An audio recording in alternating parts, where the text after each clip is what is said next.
Have you ever wondered why some people can influence decisions without ever seeming pushy, while others sound desperate even when offering something genuinely valuable?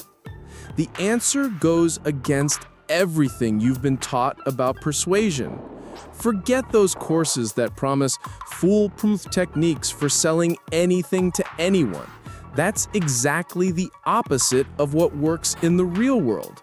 The inconvenient truth is that the more you try to convince someone, the less convincing you become. It's a brutal paradox that separates amateurs from masters of influence. Here's what no one tells you. The most persuasive minds in the world never sell. They simply create conditions where people naturally reach the right conclusions. Steve Jobs never said, "Buy our product because it's better." He made you feel like you already owned the product before you even bought it. Warren Buffett never pressures investors, but when he speaks, entire markets move.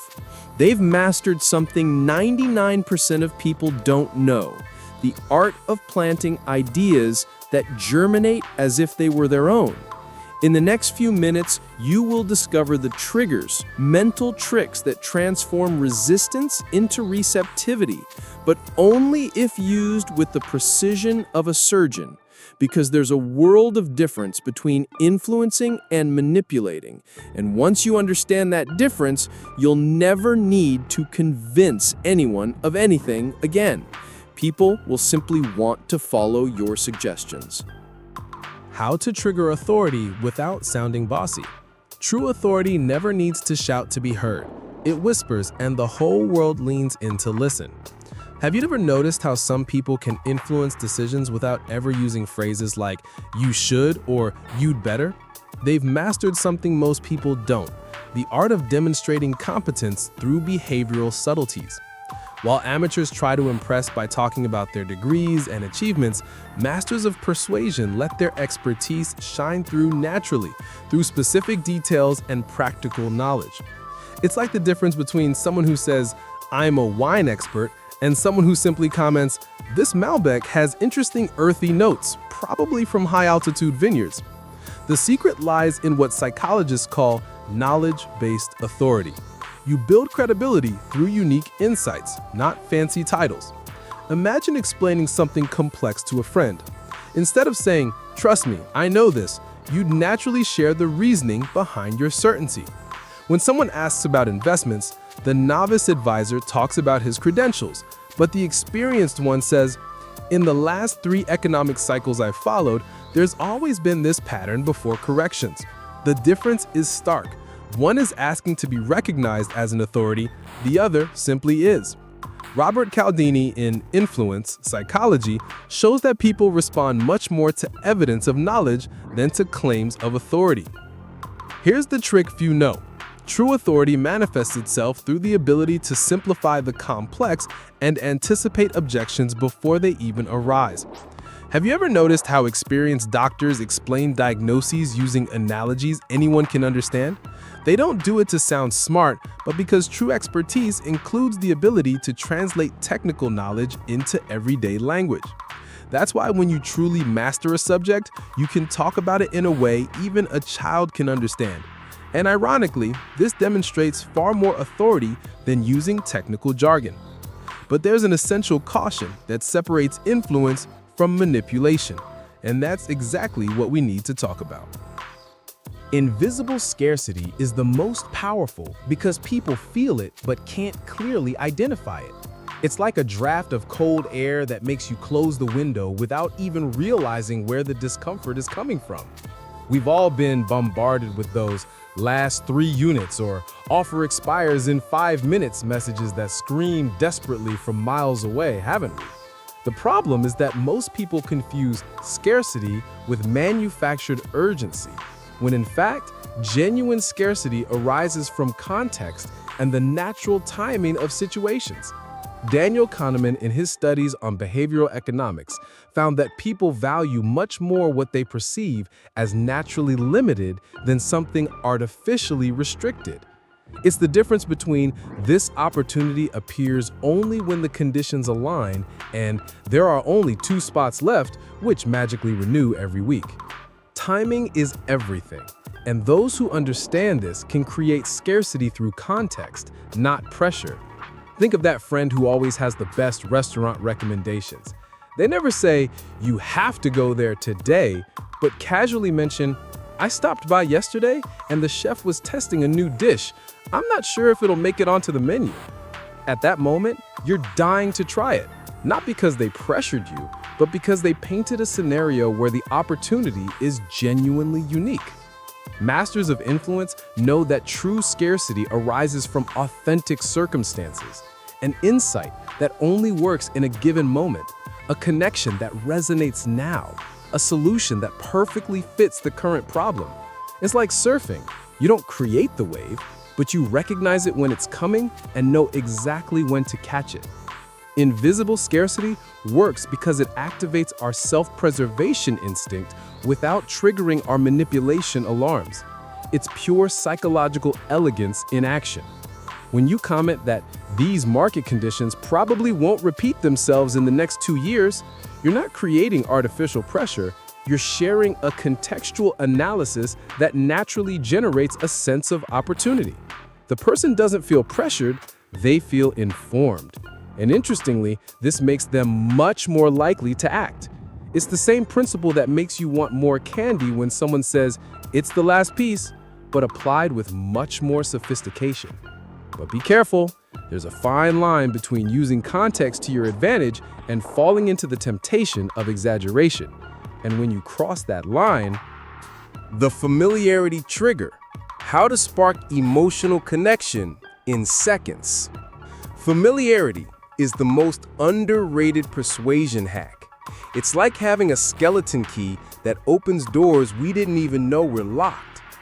Have you ever noticed how some people can create a sense of, "I know you from somewhere," even when they're complete strangers? They've mastered the art of activating pattern recognition in the brain through behavioral and linguistic microsignals.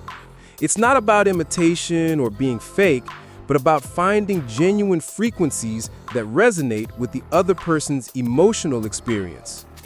Amy Cuddy, in her research on presence, found that people decide to trust someone within the first milliseconds of interaction, based primarily on cues of familiarity and warmth. It's fascinating how our primitive brain still functions as if we were choosing who to trust in a hunter-gatherer tribe. The secret lies in subtly mirroring not only body language, but also shared values and experiences. It's like tuning radios to the same emotional frequency. When you casually mention that you've also experienced the frustration of explaining something obvious to someone who simply doesn't want to understand, you instantly connect with anyone who has. It's not manipulation, it's a mutual recognition of shared humanity. Amateur salespeople try to mirror gestures and postures, but professional influencers mirror emotional experiences and value systems. That's why when someone says, "You know what it's like when," our brain automatically responds with, "Yes, I know exactly," even if the situation is slightly different from our own. Genuine emotional connection happens when you can articulate feelings the other person had but couldn't express. It's like being a translator for their soul. Have you ever had that experience of listening to someone speak and thinking, "Wow, that's exactly what I felt but could never put into words"? This is familiarity at its deepest level. Not recognizing faces or mannerisms, but recognizing intimate truths about the human experience. When you can do this, the person not only trusts you, they feel seen and understood in a way they rarely experience. It's a silent superpower that transforms casual conversations into meaningful connections.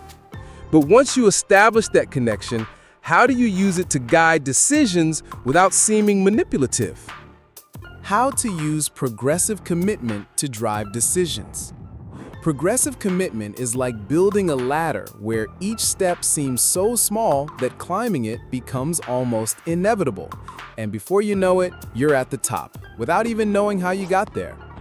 The genius of this principle lies in the fact that people can't resist small yeses when they align with decisions they've made previously, creating a cascade of psychological consistency. Robert Cialdini has documented how our brains have an almost obsessive need to maintain consistency with our previous behaviors.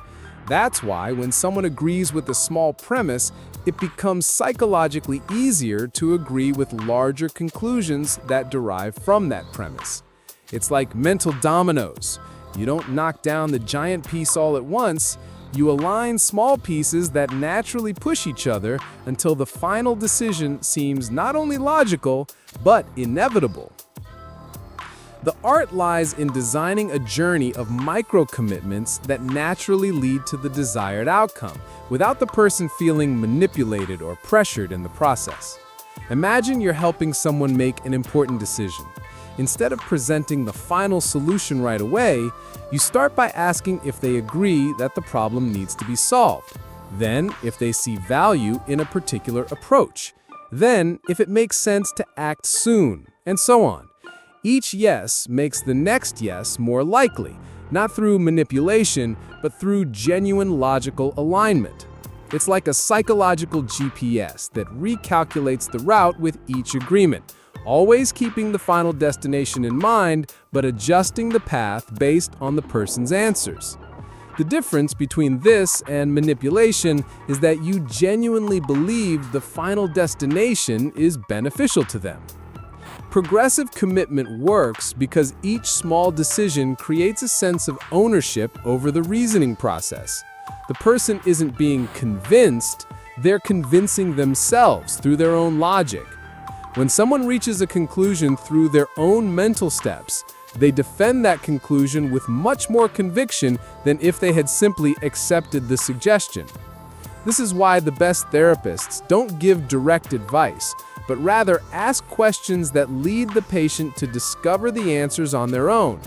Each micro-commitment becomes a small emotional investment in the end result, creating psychological momentum that makes the decision not only more likely, but also more lasting.